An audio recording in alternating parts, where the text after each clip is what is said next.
What happened to you that sounds fake but isn't? I had to explain to my college professor that I missed the final because an escaped mental patient ran across the 8-lane highway I was on and the car in front of me hit her. She flipped over his car, landed in front of mine, and I avoided running her over by mere inches. I was so sure that my professor wasn't going to believe me, but news crews showed up as the scene was being processed and you could clearly see me speaking with police in the background of their footage along with my car blocked in by a wall of emergency vehicles, and I sent her the link as proof. I lived in Germany in the 90s for a while. Where I lived was this little town on the edge of the Black Forest. One night, quite late, I needed cigarettes, and in those days in Germany there were cigarettes vending machines on the street, even in this little village in the middle of nowhere. So I popped out to the vending machine. It was really foggy out, about midnight but bright enough to see. This cat was sitting in the road that led into the forest. I like cats, so I walked up to it to give it a stroke. The cat starts to walk back towards the forest. I followed it for a few yards, but then another cat materialized out of the fog. And then another, and another. Within a few seconds there's dozens of cats walking out of the fog, coming from the forest. Must have been 50 of the little horrors. I got spooked and got the fuck out of there. I've only had 2 dreams ever in which it wasn't really a dream but instead just a still image before I woke up. Both predicted in no uncertain terms something that happened that day. In one, I saw a Facebook post of my crush changing her status to in relationship. Immediately woke up and checked and she wasn't, then later that day she changed her relationship status. The other was a few years later of a text from a different crush asking if I wanted to watch a movie with her. Later that day she texted me and asked to see a movie with her. Don't claim they were precognitive. Have been waiting for another still image dream to confirm but haven't had another one since. I almost got shot by Secret Service once. This happened when I was living in Hawaii during the only time Bush 43 ever visited the state. He was scheduled to appear at a big fundraiser at the Hilton Hawaiian Village, one of the biggest resort hotels in Waikiki. The main entrances to the hotel were all cordoned off due to massive protests happening outside. Bush wasn't very popular out there, but my friend and I knew a back entrance to the hotel and we wanted to see if we could get in through it. This involved climbing a flight of stairs around the back side of the hotel that led to the main lobby. It was just after dark when he tried this and there were no lights on so you could barely see anything. We took one step up and next thing we know some lights are shining down on us. We immediately turned around and walked away. After we got some distance my friend said to me that was scary. Yeah, I said, who knew flashlights could be so scary? My friend then looked at me like I was the biggest idiot on earth and said, dude, those weren't flashlights, those were tactical lights. They were getting ready to shoot us. I had lingual tonsillitis in the tertiary pair of tonsils that sit on the back of your tongue, and had to have them removed. It's considerably more rare than palatine tonsillitis, the kind most people get. According to my ENT at the time there had only been something like 250 documented cases of it in the US. He had to have another doctor video conference during my surgery because he was the closest doctor he could find who had done it before and he lived like 6 hours away. I lived in Southern California at the time. When I was in my first year of university, I got briefly kidnapped by drunk assholes. I, young idiot I was, didn't lock my door, and a bunch of aforementioned drunk assholes came in, quickly rolled me into a rug, and dragged my screaming ass out of the dorm. My room was a corner room, right by the exit.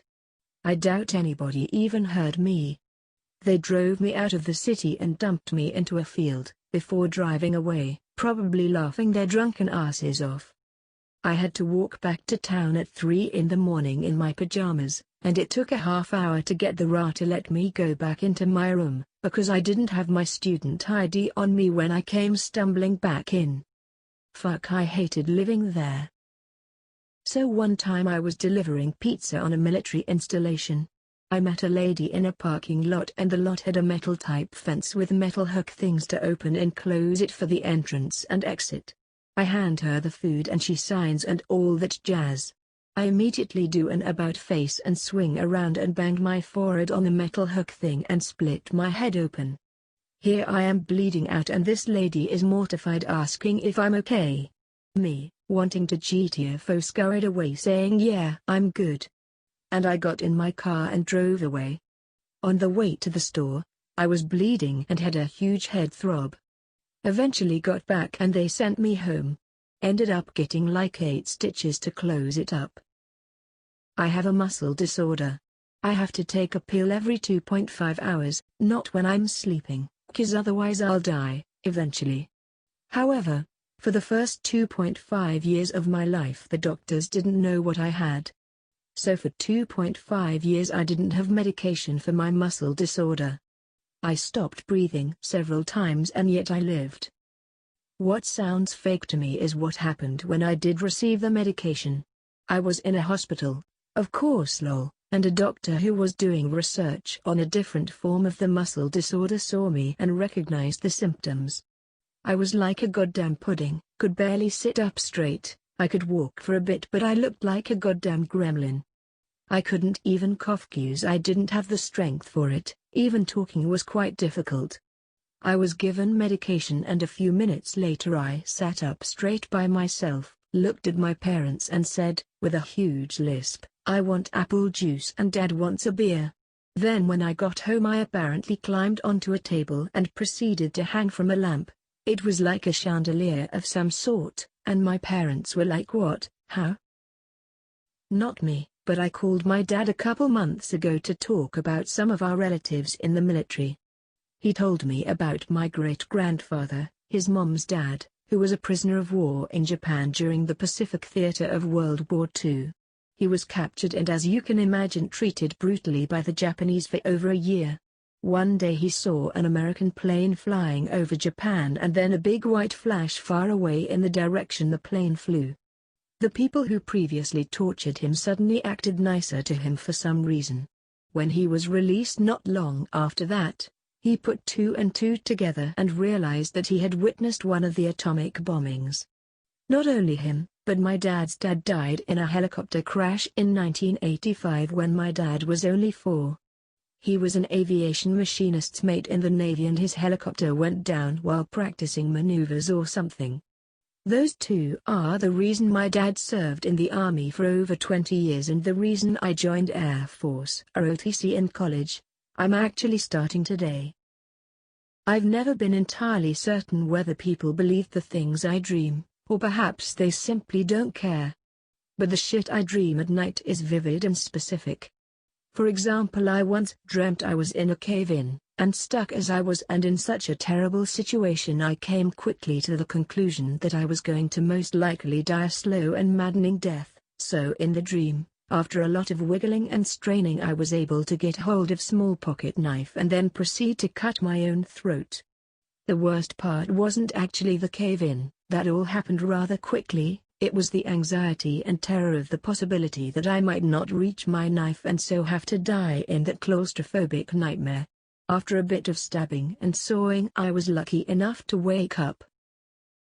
The stories I have about the incompetence of government officials, especially when I worked for a DoD data center in Radford, Virginia, from 2008 to 2013. The project director there was like a bald Donald Trump. He basically fabricated his title by rank. He was supposed to be a program manager, but he used the higher title because he could and no one could question him on it. I have a friend who said the guy asked him to give him an honorary PhD in a defense certification system they were building. The worst, IMO, was the Valentine's Day in 2010 or so when he called me into his office. Because his son, on a wrestling scholarship at Princeton, couldn't get a hold of his tutor. For the rest of the day, I had to edit this horrendous freshman paper about how feminism drives divorce rates through the roof and is destroying America. He even took my number, in case his son had any questions after work. I was so mad that night, I started crying at Valentine's Day dinner, in public, with my then girlfriend. So glad I'm out of that hellish place.